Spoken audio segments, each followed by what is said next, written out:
Pour faire une présentation du chauffage diesel Vevor. Ça, c'est un 5 kW. Et du coup, j'ai été un peu emmerdé pour le brancher en 12 volts.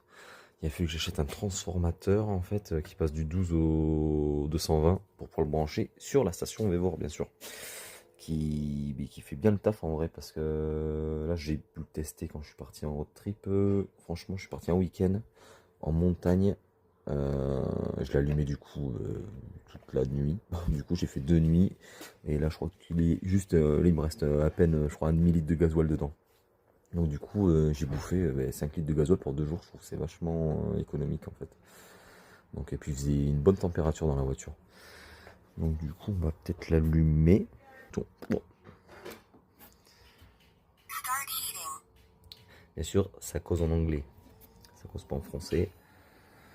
Du coup, il y a un petit temps de chauffe quand même.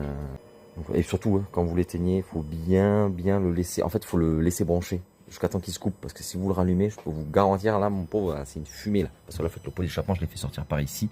Mais là, ça fume. Là, c'est une locomotive, le bordel. Donc, et puis là, j'ai fait un petit trou dans la caisse pour faire passer l'entrée d'air. Du coup, j'ai mis ça dans une caisse en bois que j'ai pas encore mis étanche. Il faut que je la goudronne. Je vais la goudronner, je pense, avec je pense 2-3 petites bombes de chez Action, ça fera très bien l'affaire. Donc voilà. Voilà. Et du coup, le petit combo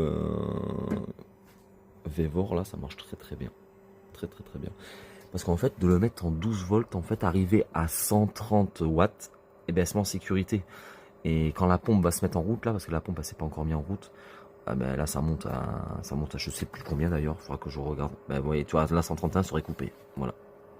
Donc c'est pour ça, obligé de passer sur du 220 avec un. Ben ça se trouve sur Amazon, ça vaut 30 balles quoi. Donc bon, là j'ai fait une installation assez archaïque. Mais bon, ça marche bien. Donc voilà, avec le petit tuyau.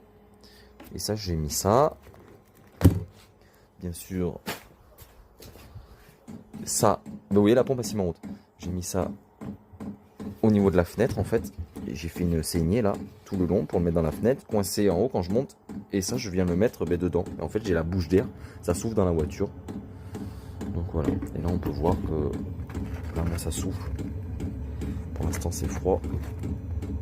Après, le petit inconvénient, enfin moi j'ai un tout petit van, donc ça moi je l'ai mis sur la galerie en fait, il est posé sur la galerie. On entend bien la pompe quand même, donc